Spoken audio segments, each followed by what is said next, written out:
आप सभी का हमारे YouTube चैनल पे बहुत बहुत स्वागत है। आइए सुनते हैं श्री दुर्गा सप्तशती तीसरे अध्याय की कथा। इस अध्याय में जो कि सेनापतियों सहित महिषासुर वध का वर्णन किया गया है। तो आइए सबसे पहले माता दुर्गा का ध्यान करते हैं, इसके बाद फिर हिंदी में कथा को श्रवण करेंगे।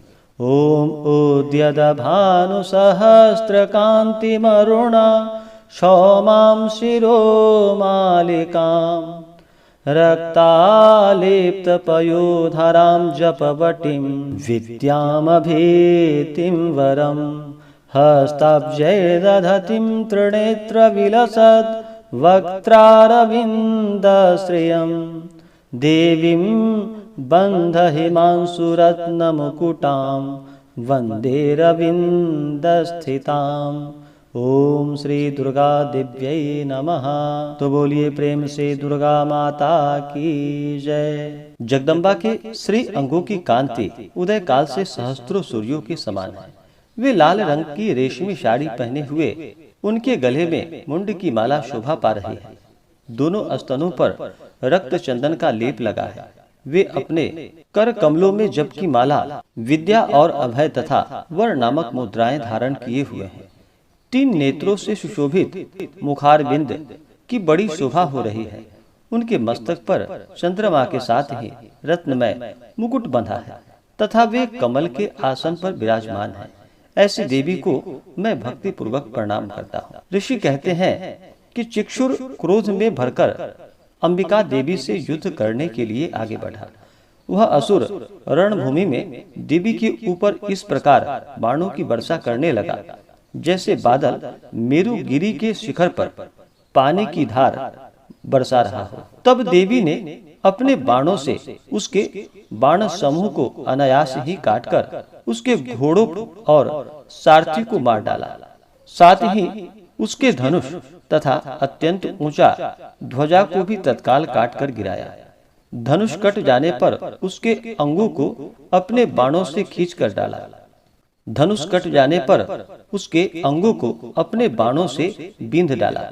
धनुष, रथ, घोड़े और सारथी के नष्ट हो जाने पर वह असुर ढाल और तलवार लेकर देवी की ओर दौड़ा। उसने तीखी धार वाली तलवार से सिंह के मस्तक पर चोट करके देवी की भी बाईं भुजा में बड़े वेग से प्रहार किया। राजन, देवी की बाह पर पहुंचते ही वह तलवार टूट गई।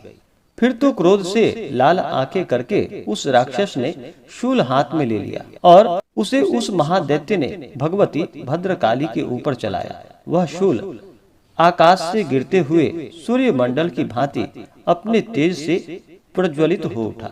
उस शूल को अपनी ओर आते देख देवी ने शूल का प्रहार किया।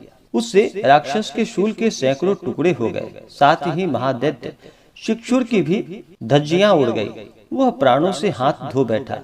महिषासुर के सेनापति उस महापराक्रमी शिक्षुर के मारे जाने पर देवताओं को पीड़ा देने वाला चामर हाथी पर चढ़कर आया।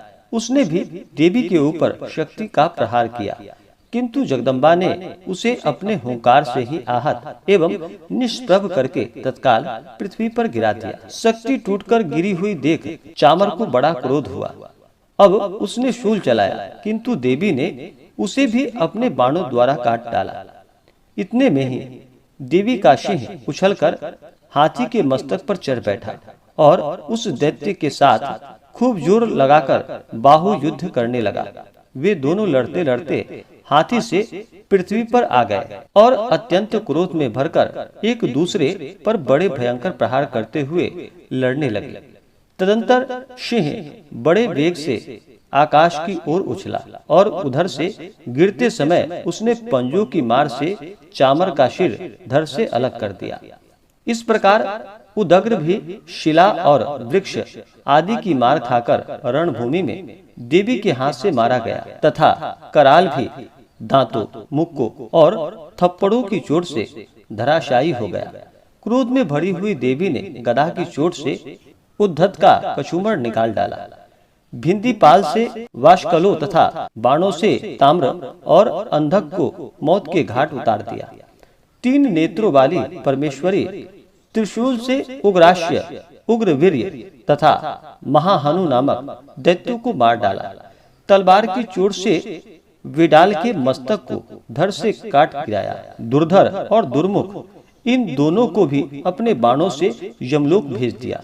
इस प्रकार अपनी सेना का संहार होता देख महिषासुर ने भैंसे का रूप धारण करके देवी के गणों को त्रास देना आरंभ कर दिया। किन्हीं को थुथुन से मारकर, किन्हीं के ऊपर खुरों का प्रहार करके, किन्हीं को पूंछ से चोट पहुंचाकर, कुछ को सींगों से विदीर्ण करके, कुछ गणों को वेग से, किन्हीं को सिंहनाद से, कुछ को चक्कर देकर और कितनों को निश्वास वायु के झोंके से धराशायी कर दिया। इस प्रकार गणों की सेना को गिराकर वह असुर महादेवी के सिंह को मारने के लिए झपटा। इससे जगदम्बा को बड़ा क्रोध हुआ।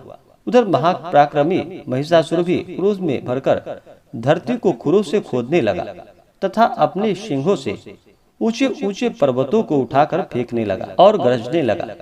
उसके वेग से चक्कर देने के कारण पृथ्वी क्षुब्ध होकर फटने लगी। उसकी पूंछ से टकराकर समुद्र सब ओर से धरती को डुबोने लगा। हिलते हुए सिंगों के आघात से विदीर्ण होकर बादलों के टुकड़े टुकड़े हो गए। उसके श्वासनी प्रचंड वायु के वेग से उड़े हुए सैकड़ों पर्वत आकाश से गिरने लगे। इस प्रकार क्रोध में भरे हुए उस महादैत्य को अपनी ओर आते देख चंडिका ने उसका वध करने के लिए महान क्रोध किया। उन्होंने पाश फेंककर उस महान असुर को बांध लिया।